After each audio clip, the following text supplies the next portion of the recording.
Saudações, senhoras e senhores, aqui é Diogo Rafael Moreira do site controversiacatólica.com.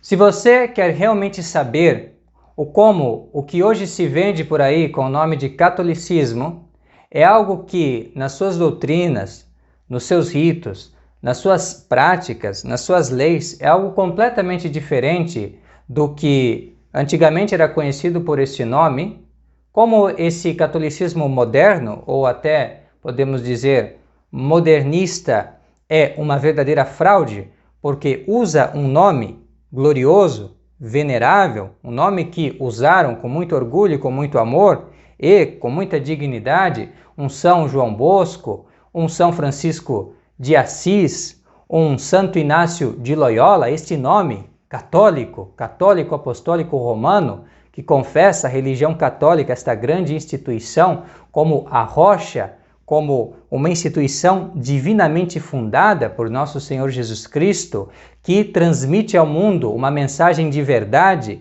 uma mensagem de fé, uma moral santa, bons costumes, como se diz, e muito mais que isso, enfim, uma escola de santidade, uma escola realmente que leva os homens de uma esfera meramente natural para uma esfera sobrenatural. E aí nós temos a heróica fé dos mártires, nós temos também os feitos dos confessores e a grande doutrina dos doutores e tudo mais que faz brilhar este nome católico, os grandes santos da igreja, esses que mencionei aqui e mais uma multidão de outros. Tudo isto é católico e nós reconhecemos como católico. Porém, estes homens que ostentaram esse nome não reconheceriam como tal se estivessem vivos hoje o que Jorge Mário Bergoglio tem feito, o que os seus seguidores têm feito.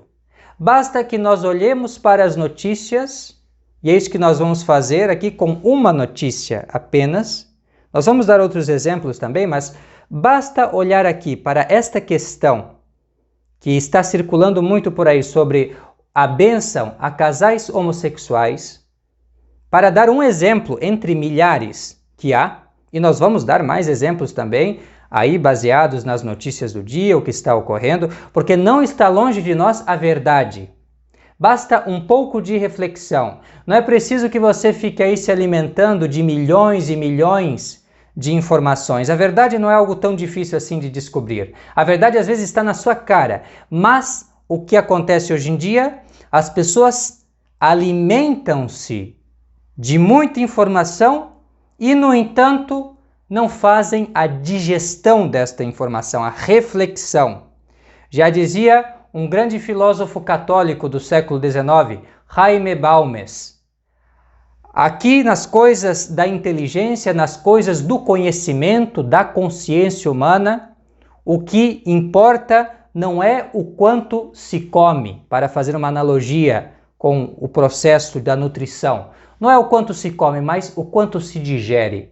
Então, se você é capaz de refletir, de digerir as informações, de tirar as devidas conclusões teóricas e práticas, então você está bem. E simplesmente com uma notícia que saiu recentemente sobre a nomeação de um sujeito chamado Philippe Bourdin para o tal Instituto João Paulo II, um órgão que lida com essas questões de matrimônio, de família na órbita do Vaticano, a nomeação deste sujeito que defende justamente essa questão da bênção dos homossexuais no âmbito litúrgico, por ministros da igreja, isto já é suficiente para você perceber com toda clareza de que lado estão os homens, afinal. De que lado estão estes sujeitos aí que, para alguns que talvez não fazem essa digestão, parece que estão indo para lá, parece que estão indo para cá, está ambíguo, não está muito claro, mas está realmente muito claro. Às vezes falta coragem, coragem de tomar a decisão certa, coragem de confessar publicamente a verdade. Isso, graças a Deus, não obstante todas as nossas debilidades, aqui no Controvérsia Católica nós não temos esse respeito humano, essa falta de coragem. Nós dizemos o que as coisas realmente são. E nós sabemos que o que hoje em dia se vende por aí com o nome de catolicismo não tem nada a ver. É algo revolucionário. São João Bosco, São Francisco de Assis, Santo Inácio de Loyola não professaram e não acreditaram nestas coisas. Eles jamais apoiariam essa bênção de homossexuais, dentre outros absurdos e disparates que se vem ensinando com o rótulo de católico desde esta revolução verdadeira, desta revolução nos âmbitos da Igreja e da sociedade católica chamada Concílio Vaticano II, Igreja Pós-Conciliar. Esta renovação que eles dizem que foi uma atualização da Igreja.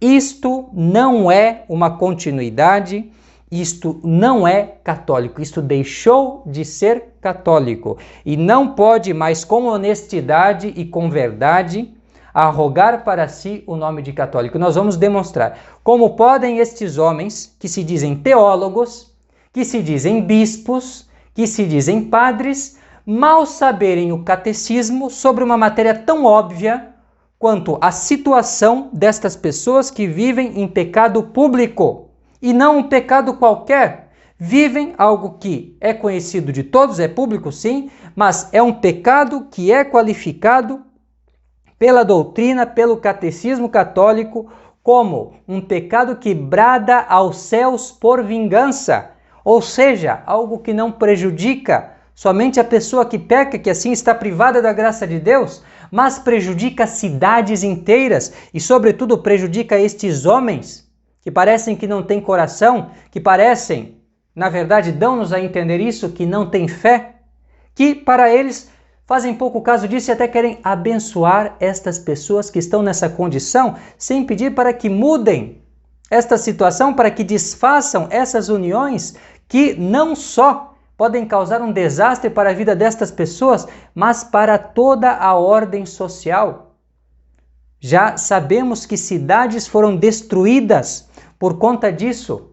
Já sabemos que os profetas disseram que aquele que ostenta publicamente algo que é repugnante aos olhos de Deus está atraindo para si uma vingança, a ira, a cólera divina. E nós sabemos concretamente que houve cidades destruídas, não só cidades com o nome cristão, ou cidades, enfim, do Oriente Médio, mas mesmo cidades pagãs foram castigadas por conta desse tipo de pecado, como é o caso, por exemplo, daqueles que pereceram com a erupção do Vesúvio, em Pompeia. Isto é conhecidíssimo. Muito bem. Mas vamos prosseguir aqui. Você realmente pensa que podem ser considerados católicos estes medíocres teólogos, que são pessoas absolutamente obtusas e contraditórias em questões de doutrina, que querem abençoar estas práticas?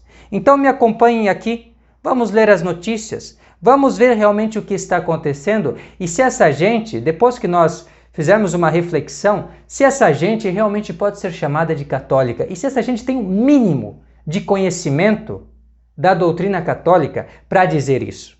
Ou se, na verdade, eles não estão nem aí para essa doutrina, o que eles querem mesmo é acabar com tudo e transformar até não sobrar mais nada, né, o que hoje em dia essas pessoas que se identificam como católicas de uma coisa completamente diferente dos desígnios de Jesus Cristo e dos santos apóstolos.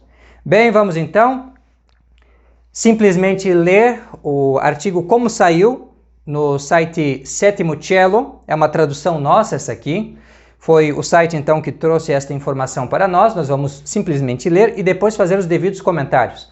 Eu antecipo que não endosso o que está escrito aqui ou da forma que está escrito aqui. Apenas transmita a notícia, a informação, como você pode encontrar aí na internet. Depois, sim, nós vamos fazer as nossas observações, certo? Para que fique claro, então, a notícia, os comentários são do próprio Sétimo Cielo, enquanto nós estivermos lendo aqui, e depois nós vamos tecer os nossos próprios comentários a respeito das opiniões contidas nesse artigo e também da própria doutrina desse tal de Philippe Bourdin, que está fazendo uma apologia dessa questão da bênção dos homossexuais.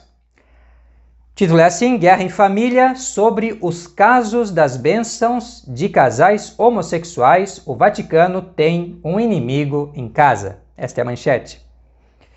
Começa assim: Philippe Bourdin, o novo reitor do Pontifício Instituto Teológico João Paulo II para as Ciências do Matrimônio e da Família, já pôs as cartas na mesa com antecedência e o fez precisamente no tema mais explosivo deste momento na Igreja, o da bênção dos casais homossexuais. No ensaio publicado em Transversalité, revista do Instituto Católico de Paris, de que foi reitor, Bourdin afirma que sim, é bom abençoar os casais homossexuais quando pedem que a oração da Igreja acompanhe seu amor, sua união, embora com a dupla precaução de abençoá-los, de preferência, em uma forma litúrgica de caráter privado e com uma bênção pessoal para cada um dos membros do casal, para caracterizar a diferença com relação às orações de bênção nupcial. O ensaio merece ser lido na íntegra, mas isso por si só é suficiente para entender que Bourdin não está entre os obedientes, mas entre os rebeldes contra o responsum.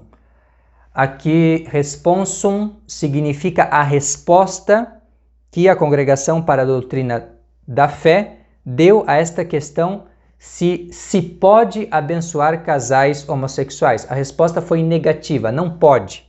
Então, ele vai dizer que este senhor, Philippe Bourdin, foi contra o responsum e assim é um desobediente, porque na verdade ele está defendendo que se deve fazer esta bênção. Muita calma aqui que nós vamos ler todo esse comentário e depois nós vamos fazer as devidas observações, certo? Mas por hora vamos simplesmente entender o que está se tratando aqui, quais são os argumentos e tudo mais. Com o qual, esse responsum, com o qual a Congregação para a Doutrina da Fé proibiu a bênção de casais homossexuais em 15 de março. Responsum imediatamente rejeitado por bispos, padres e fiéis, especialmente na Alemanha e arredores, incluindo o cardeal Christoph Schomburg, e, por outra parte, defendido com unhas e dentes por outro cardeal, Camilo Ruini, com o Papa Francisco no meio, que pende para cá e para lá, sem nunca deixar claro de que lado vai terminar.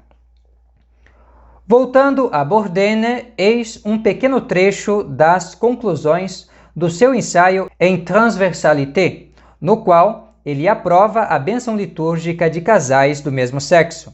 Escrito antes e intitulado L'Église catholique, un travail de discernement face aux unions homosexuelles, o ensaio saiu à luz nos mesmos dias que o responsum da Congregação para a Doutrina da Fé, que proibia tal bênção, desobedecendo-lhe de fato. Então, embora tenha sido escrito antes, o artigo foi publicado exatamente no dia, para ficar claro aqui, exatamente no dia que saiu esse responsum. Então, como que desafiando o próprio responsum. Essa é a ideia que quer passar aqui o autor. Continuamos então lendo o artigo do sétimo cello. Será interessante ver como a liderança da Igreja lida com este conflito feroz dentro dos muros do Vaticano, sobre uma questão moral tão decisiva para a fé. E aqui nós vamos ler então Instrução sobre como abençoar casais homossexuais, por Philippe Bourdin. Todo batizado se beneficia da oração da Igreja e tem o direito fundamental de se beneficiar dela. Portanto, não há dúvida de que as pessoas engajadas em uma união homossexual têm o direito de buscar a ajuda pastoral da Igreja e, particularmente, a ajuda da oração em seu caminho para a santidade. Isso é tudo o que o tal do Philippe Bourdin está dizendo e argumentando em favor dessa questão. Continuando. Ao mesmo tempo, a Igreja não pode ignorar que certas práticas eclesiais correm o risco de criar confusão sobre a natureza do matrimônio cristão ou de aumentar a confusão que circula na sociedade sobre a natureza do matrimônio em geral. É necessário, portanto, fazer uma distinção de dois níveis, entre a oração pública e privada, por um lado, e entre a bênção das pessoas e a bênção do casal ou de sua união por outro. Em primeiro lugar, quando dois homossexuais pedem a oração da igreja para acompanhar o seu amor, a sua união ou o filho que acolhem, é preferível uma oração privada para não dar lugar a reivindicações explícitas ou implícitas de legitimação das uniões homossexuais, por analogia com o casamento. Do mesmo modo, no caso de estar prevista uma oração de bênção, esta deve limitar-se a uma bênção das pessoas, descartando as formulações que evoquem a sua união muito diretamente, para evitar confusão com a bênção ritual de um homem e de uma mulher unidos em matrimônio. O sinal eclesial de bênção realizado por um ministro da igreja deve, portanto, ser concedido a duas pessoas que, tendo cada uma feita um juízo de consciência, tendo em conta os seus próprios limites, pedem a ajuda da igreja para crescer em sua disponibilidade para a graça. Especificamente, seria desejável que o ministro procedesse sucessivamente com duas orações pessoais de bênção. Na medida em que a Igreja Católica está em processo de discernimento moral e pastoral em relação às uniões entre pessoas do mesmo sexo, pode-se fazer voto de que aceitará enraizar esta obra na oração litúrgica, lugar por excelência onde Cristo manifesta a sua presença e o seu poder salvífico à sua igreja. Então esse seria o texto de Philippe Bourdin. Eu peço desculpas assim por ler um texto tão longo sobre esse assunto, mas é importante para a gente poder contextualizar bem a matéria e assim fazer uma devida reflexão a respeito disso. Então, a primeira coisa que nós vemos neste artigo é que o autor ele fala que Francisco ora pende para lá, ora pende para cá, e não tem como que uma posição clara. E o autor mesmo coloca como se esse Bourdin fosse um inimigo dentro do Vaticano. Então imaginem, segundo ele, o Vaticano teria um posicionamento ferrenho contra essas políticas de bênção dos homossexuais, tanto que disse não para o clero alemão, para, enfim, estes desobedientes, essas pessoas que queriam puxar essa agenda de bênção dos homossexuais, e assim seria o que estaria acontecendo. Então é que um inimigo foi introduzido ali, nós temos uma situação então de conflito, uma guerra em família e tudo mais, que é o que ele tenta colocar. Isto é realmente algo muito ingênuo e fora da realidade. Na verdade, o próprio autor ele vai nos contar nesse artigo, e é isso que eu vou ler com vocês também, ele vai nos contar que, na verdade, isso é simplesmente a culminação de um plano de Francisco, que não é uma pessoa muito presa a essas questões de teoria. Hoje ele pode dizer sim, amanhã ele pode dizer não, é uma questão de termômetro, é uma questão de ele perceber se já está na hora, é uma questão pragmática. Então, Francisco realmente quer puxar essa agenda LGBTQYZ, enfim, como queiram chamar isso aí, quer puxar essa agenda de bênção de homossexuais e de legitimação desse tipo de união. Vez por outra, nós sabemos no contexto das notícias, né, se nós vamos acompanhar desde 2013, lá na JMJ, quando ele disse quem sou eu para julgar, é um casal gay, e assim por diante, né, todos os outros acontecimentos. Nós levamos isso em conta, sempre ele quis puxar nessa direção. Porém, ele vê que, como ainda vai ter muita oposição do outro lado, então a gente tem que ir um pouquinho devagar. E esse tipo de manobra aqui mostra claramente de que lado ele está, porém. Porque desde 2014 ele vem tentando modificar esse Instituto João Paulo II, que tem uma linha um pouquinho mais conservadora do que ele. Então, tentando tirar eles de jogo, e agora vai estar colocando como cabeça este senhor aí, que é justamente completamente a favor dessa questão de casais homossexuais recebendo a tal bênção litúrgica. E nós vamos depois ver o que vale essas colocações dele, mas a princípio vamos deixar claro, Francisco já escolheu um lado. E na verdade o que falta escolher o lado é esse pessoal conservador que ainda acha que dá para manter realmente comunhão com uma pessoa que professa algo completamente diferente, que trabalha num sentido completamente diferente do que um católico faria. Então, bem, Esses que têm que decidir realmente, esses que têm que tomar uma posição, porque Francisco já tomou dele, ele não é católico. Ele quer destruir a igreja, ele quer destruir o que resta, neste contexto modernista, de moral católica. Isso é o objetivo dele, claramente. Isso nós vamos ver aqui, concretamente, como ele fez isso, de subverter, de transformar esse instituto aí, que foi fundado pelo próprio João Paulo II, em uma coisa que servisse a essa causa, agora essa causa revolucionária de mudar essa questão da bênção, agora que se aplica também a pessoas que cometem um pecado público, né, contra o sexto mandamento. Bem, então vamos continuar aqui. A afirmação de que Francisco estaria oscilando entre um lado e outro contradiz uma conclusão que não escapa ao próprio articulista do sétimo Cielo, que este mesmo artigo nos dirá que Francisco é o verdadeiro responsável por uma mudança no rumo do Instituto João Paulo II, que se resume em um processo de exclusão dos estatutos e teólogos mais conservadores, substituídos por outros que pensam à imagem e semelhança de Bergoglio. Abre aspas. Começou há muito tempo, diz o autor, principalmente com a exclusão em 2014, por vontade do Papa Francisco, de qualquer representante do Instituto João Paulo II no Sínodo sobre a família, isto é, precisamente sobre o tema em sua competência mais específica, porque esse instituto tomaria uma linha que não é a linha progressista de mudança com relação a essa questão, por exemplo, de comunhão para pessoas que estão em estado de pecado mortal, público de pecado, e que assim não poderiam receber o Santo Sacramento. Continuamos. Depois veio, em 2016, a nomeação do ultra-bergoliano Vincenzo Paglia como grão-chanceler, seguida, no ano seguinte, pelo motu próprio com o qual o Papa Francisco mudou o nome do Instituto, embora mantendo-o em homenagem a João Paulo II, o fundador. No verão de 2019, os estatutos foram reescritos, o programa de estudos foi refeito e o corpo docente depurado, ou seja, os mais conservadores foram postos para fora, a começar pelo reitor Lívio Melina. O Papa Emérito Bento XVI também se juntou publicamente ao protesto de professores e alunos, mas sem nenhum efeito.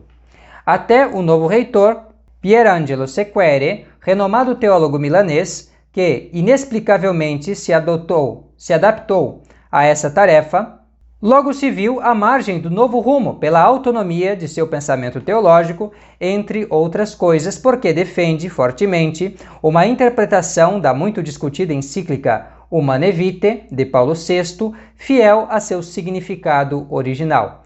Mas agora que Sequere também foi forçado a se aposentar e foi substituído por Bordene, o alinhamento do Instituto com o novo curso estabelecido pelo Papa Francisco está praticamente completo. E o que Francisco tem feito aqui, meus caros, não é nada de novo sob o sol. O que hoje fez Francisco já havia feito o mesmo Paulo VI na sequência do Vaticano II, limpando das universidades romanas os professores conservadores, dentre os quais se encontrava o grande teólogo e depois bispo sedevacantista, Monsignor Michel-Louis Gerard de Larrier. Este é um exemplo de que essa estratégia desses revolucionários de pegar e remover os conservadores, os tradicionais dos lugares e substituir por outros, essa estratégia comunista, né, de você tira a substância, mas você mantém a casca. Continua sendo uma universidade católica, continua sendo um instituto pelos estudos da família, do matrimônio, mas é tudo o contrário que ensinam lá. Então, os que estão fora acham que é a mesma coisa, mas mudou tudo. Então, isso que eles fizeram nos anos 60, nessa questão ali do Vaticano II, enfim, de todas as reformas litúrgicas que foram feitas, mudanças extremamente radicais e subversivas. Então, aquilo que fizeram lá, estão fazendo aqui de novo com relação a essa questão da bênção dos homossexuais e outras práticas, como, por exemplo, da comunhão a pessoas que vivem em adultério ou coisa semelhante. Então, é basicamente isso. É o mesmo processo. Francisco já tem o seu lado, e quem diz que ele não tem o seu lado, ou é muito ingênuo, ou desinformado, ou enfim, é aquela pessoa que alimenta-se muito, mas não digere realmente o que está recebendo. Está na cara o lado desse homem.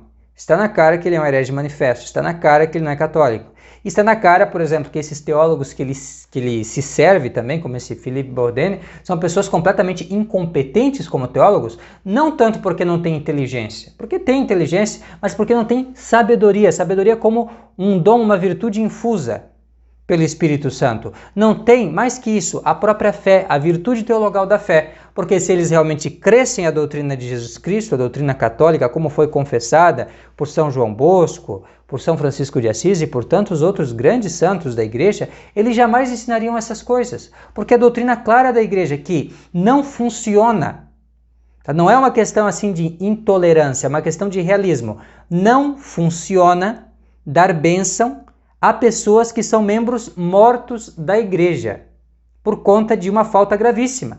Então, não adianta, não vai surtir efeito nenhum. Elas não vão se beneficiar disso. Esta é a doutrina, e eu vou explicar isso para vocês citando um catecismo, simplesmente isso, que é algo que um padre, um bispo, um papa tem que saber. Não é uma questão de discernimento. Não é uma questão de vamos refletir se é isso mesmo. Já pensaram se a gente começa a aplicar isso nas profissões em geral? As pessoas começam agora a questionar os fundamentos das ciências, os fundamentos das artes, enfim, de todas as profissões. Eu começo então a querer mudar as regras, as coisas como elas são. Como é que vai ser? É só prédio caindo, é só problemas de todas as sortes, é só as coisas dando errado. Não é verdade? Então, não pode ser assim. Existem padrões, existem certas coisas que nós temos a obrigação de saber se nós queremos exercer certa profissão. E um teólogo católico, ou qualquer pessoa que exerce uma função de ensino, é obrigado a saber certas coisas que até nós leigos temos que saber. Óbvias, na verdade, são questões, às vezes, até mesmo de lei natural. Então, vamos lá, vamos ver o que ensina a doutrina da igreja sobre essa questão. E como que a doutrina dessas pessoas é doutrina de pessoas completamente incompetentes, ou até, vamos dizer melhor, porque não são realmente pessoas ignorantes, coisa feita de má fé, feita para destruir e para prejudicar e para levar as pessoas realmente para o mau caminho.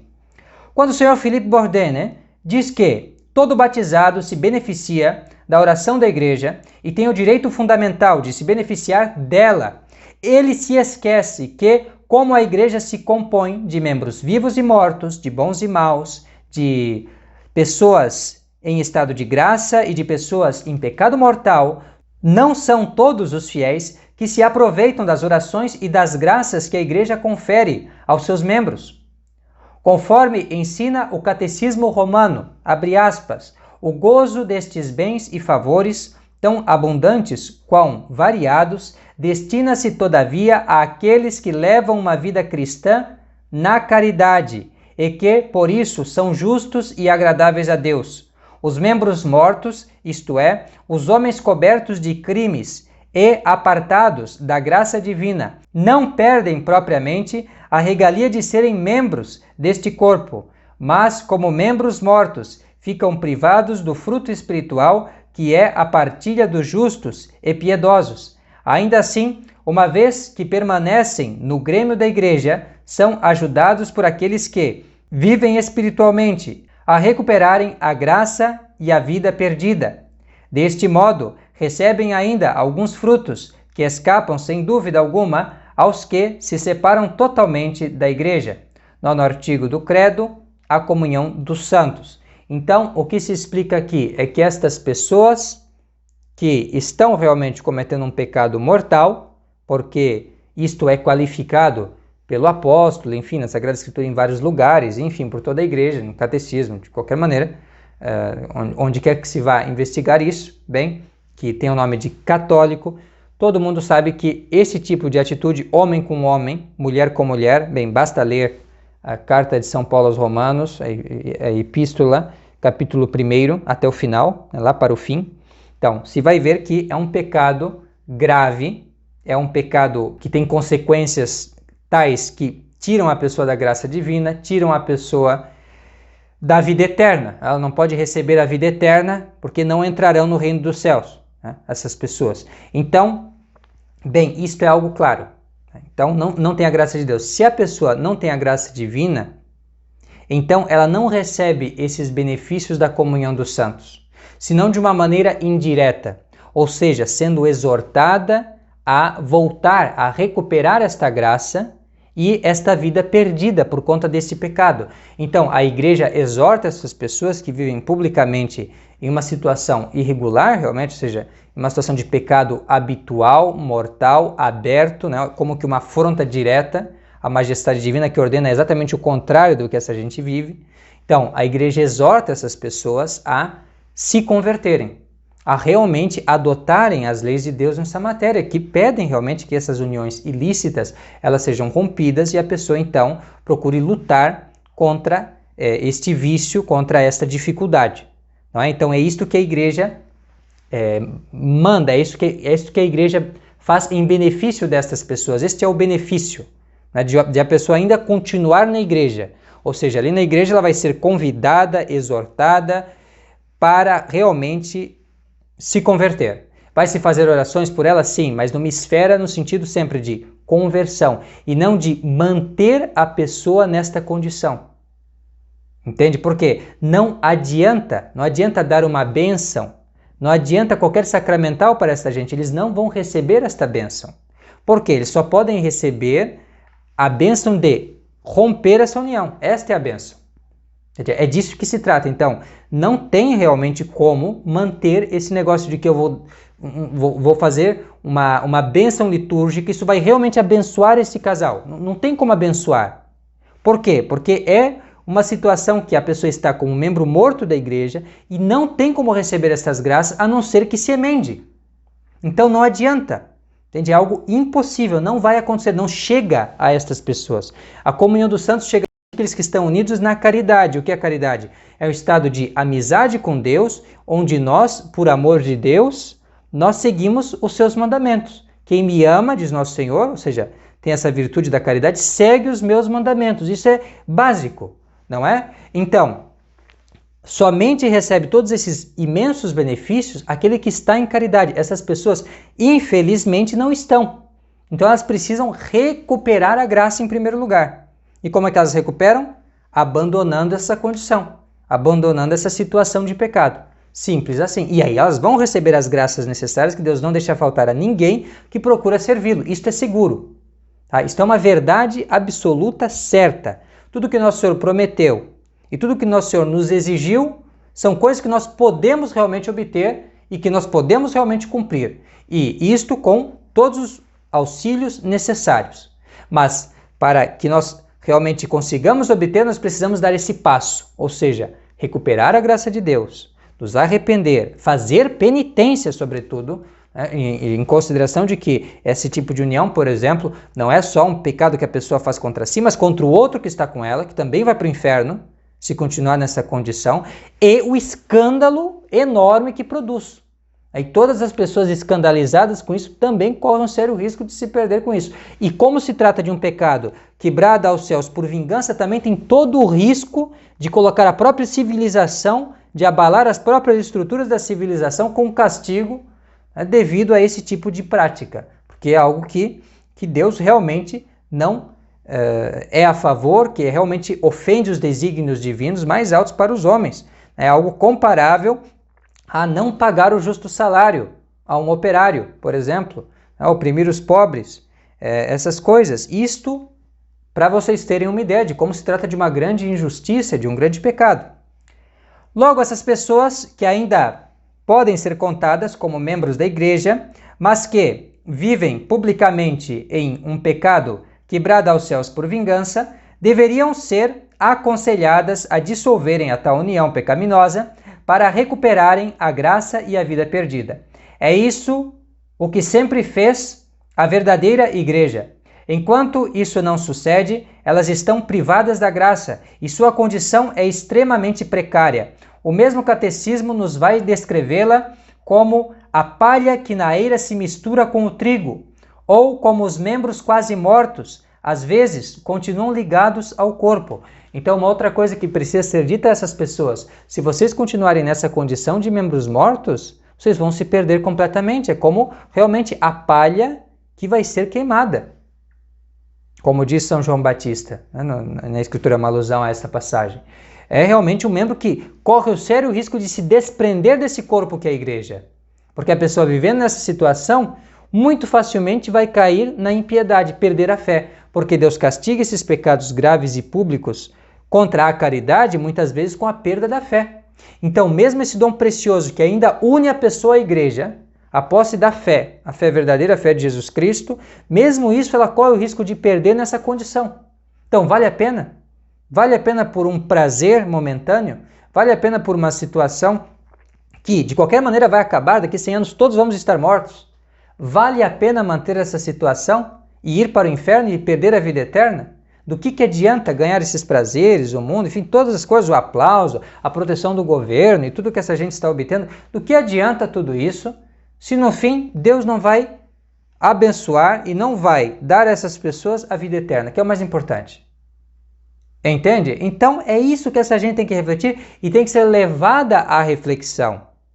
Mas não é isso que essas pessoas do Vaticano, esse Bordene, que é na verdade uma pessoa completamente imbecil e ignorante da doutrina católica, pelo que mostra aqui, que não sabe algo básico, a diferença entre um membro vivo e um membro morto da igreja, algo que se ensina no catecismo, qualquer católico sabe isso, né? Qualquer católico tradicional, né, educado antes dessa revolução do Vaticano II, sabe disso, ensinava as velhinhas, hoje em dia que ainda sobreviveram a essa destruição toda, se perguntar, ainda sabe as respostas do catecismo. Antigamente está ali a resposta. Essa gente que se posa, que se apresenta como teólogo, não sabem isso. E dizem que todos os batizados recebem as graças. Como assim? Não é todos os batizados. Não é todos os batizados. Primeiro que os hereges estão fora já da igreja. Primeira coisa, né, que já é uma coisa que eles ignoram, que isso vem com João Paulo II, com toda essa gente revolucionária. Eles ignoram isso. Para eles, todo batizado é um membro da igreja. Bem, não é todo batizado. Todo batizado que professa a verdadeira fé. Não é? E dentre outras coisas, mas bem, é isto aí, não é todo batizado. Depois, tem a questão de que aquele que está em pecado mortal e não tem a caridade não recebe as graças. Não recebe as graças. E aliás, se recebe certos sacramentos da igreja, como a Eucaristia, estando em pecado mortal, o que acontece com ele? Está comendo, está comungando da própria condenação. Esse é o ensinamento tradicional. Então, adianta? Isso vai ser uma bênção para a pessoa? Não, pelo contrário. Pelo contrário, vai ser maior culpa, porque está profanando, está recebendo de uma maneira indigna e está profanando um sacramento da igreja. Algo muito santo, que só devem receber as pessoas em estado de graça. E essa gente não é simplesmente ignorante, imbecil, em termos de catolicismo, neste respeito, deste artigo do credo. Também outras coisas também são assim. E são, na verdade, como que sofistas, porque eles dizem que não vai ter esse efeito, que na verdade vai ter esse efeito só para enganar esses conservadores aí, o povão que não recebe doutrina nenhuma mais mesmo. Então todo mundo cai nessa conversa. Mas na verdade eles sabem muito bem, que o argumento deles é completamente furado. Então, quando esse tal de Philippe Bourdais, né, ele vai dizer que em uma cerimônia litúrgica, essa cerimônia deve ser de caráter privado, então, para distinguir do matrimônio, isso é completamente absurdo. Por quê? Isto é o mesmo que falar em um ato litúrgico não litúrgico, já que a oração litúrgica dita por um ministro sagrado sempre é pública. Ou seja, os ministros da igreja, estou falando aqui da doutrina tradicional, certo? Isso é importante de distinguir. Um sacerdote, quando faz um ato litúrgico, ele está fazendo na capacidade de um ministro sagrado que reza em nome da igreja. Então sempre se trata de um ato público. Por isso, por exemplo, quando um sacerdote reza em privado o ofício divino, que é uma oração litúrgica, esta é uma oração pública. E ele vai dizer, Dominus vobiscum, et cum spiritu tuo. O Senhor esteja convosco e com o teu espírito. Essa é a tradução, né? Tradução correta. Então, ele vai sempre dizer isso, ainda que ele está rezando sozinho. Por quê? Porque é uma oração pública da igreja. E assim tudo mais, sempre se trata, quando é um ato litúrgico, da oração pública da igreja. Distingue-se então a oração litúrgica pública da oração privada. Embora também a gente pode chamar de oração pública as procissões e outras orações feitas por muitas pessoas na igreja, não é? Mas um ato litúrgico, ele sempre é um ato público, sempre. Então, quando ele está dizendo assim, não, ela tem que ser uma cerimônia privada, para não gerar uma confusão, uma legitimação destas uniões, ele está, na realidade, dizendo um sofisma. Por quê? Esse ato litúrgico ele já vai servir mais para frente, numa próxima etapa de legitimação. Por quê? Já é um ato público da igreja, a liturgia ela é considerada um local teológico, né, um locus theologiti, e a partir daí nós podemos saber mais ou menos o que a igreja pensa das coisas, porque a lei da oração, lex orandi, é a lei do crer, da fé, lex credendi. Então, se na liturgia da igreja nós já temos um ato que vai abençoando um, depois abençoa outro, mas no sentido de santificar essa união, ainda que seja escondidinho do povo para não gerar escândalo, embora nós sabemos que vai ter foto, vai ser no Facebook, no Instagram e tudo mais, né? Mas vamos dizer que aqui está colocando assim nos livros, para as pessoas acreditarem que vai ser assim mesmo. Bem, ainda que seja assim, isso já é um argumento para frente em favor dessa legitimação. E é justamente isso que eles querem fazer, na verdade.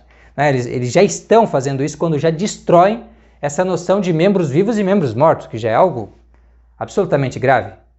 É que eles não acreditam mais nisso. E inclui como batizado já é membro também, já é um outro erro, e que já abre para considerar os protestantes e todas as outras pessoas também membros da igreja, verdadeiros membros da igreja, que já é um passo no sentido de abandonar totalmente a eclesiologia católica tradicional e chegar ao ponto que nós vamos ver num outro vídeo, um ponto que é essa questão do sínodo, que agora quer reverter, mudar, revolucionar essa doutrina sobre o papado. Mas isso vai ser tema para outro vídeo.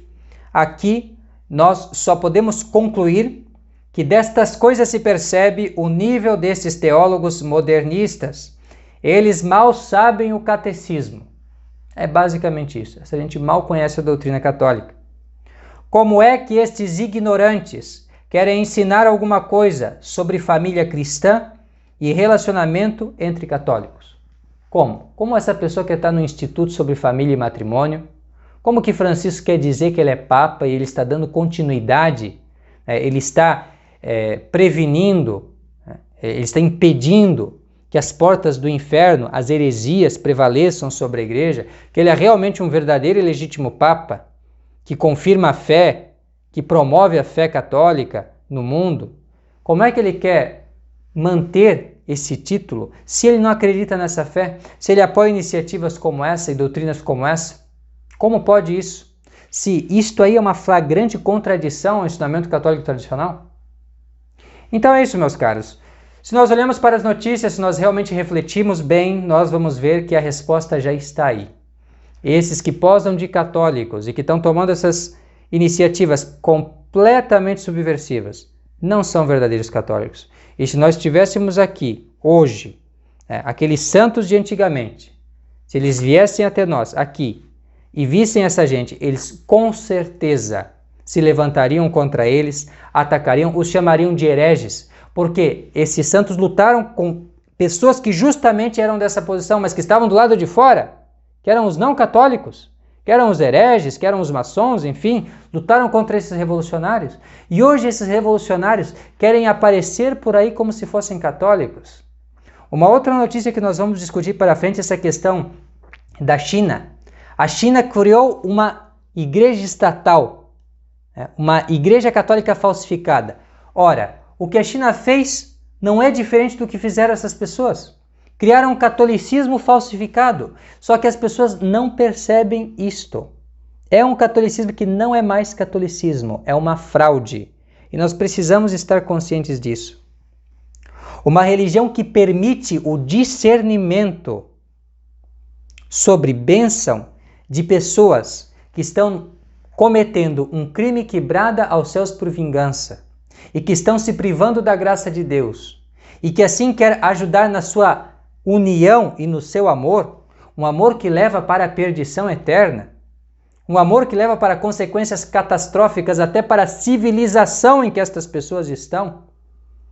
Como que isto pode receber o nome de católico e como essas pessoas podem querer parecer, ao menos com alguma plausibilidade, como católicos? Como isto? Então, vamos refletir e vamos tirar as devidas conclusões práticas. As notícias muitas vezes são úteis, porque nos ajudam a perceber onde que as coisas estão indo e qual é o lado que as pessoas estão escolhendo. Você está do lado de Francisco? Está do lado desta revolução do Vaticano II? Ou você está do lado de Jesus Cristo? Está do lado dos apóstolos? Está do lado dos verdadeiros católicos? É isso que você precisa realmente refletir e escolher, o lado que você vai querer lutar. A batalha já começou e nós estamos lutando. Peço que, na medida do possível, procure compartilhar o nosso conteúdo, procure apoiar o canal também, se possível. Sempre ao final dos vídeos temos o apoio para aqueles que querem ajudar a Controvérsia Católica. E também procure, na medida do possível, se for viável, também nos ajudar por outras maneiras, como, por exemplo, tornando-se membro. E desta maneira, assim, consegue ajudar o nosso trabalho a continuar. Muito obrigado pelo apoio, muito obrigado pela atenção. Fique com Deus. Até a próxima. Tchau, tchau.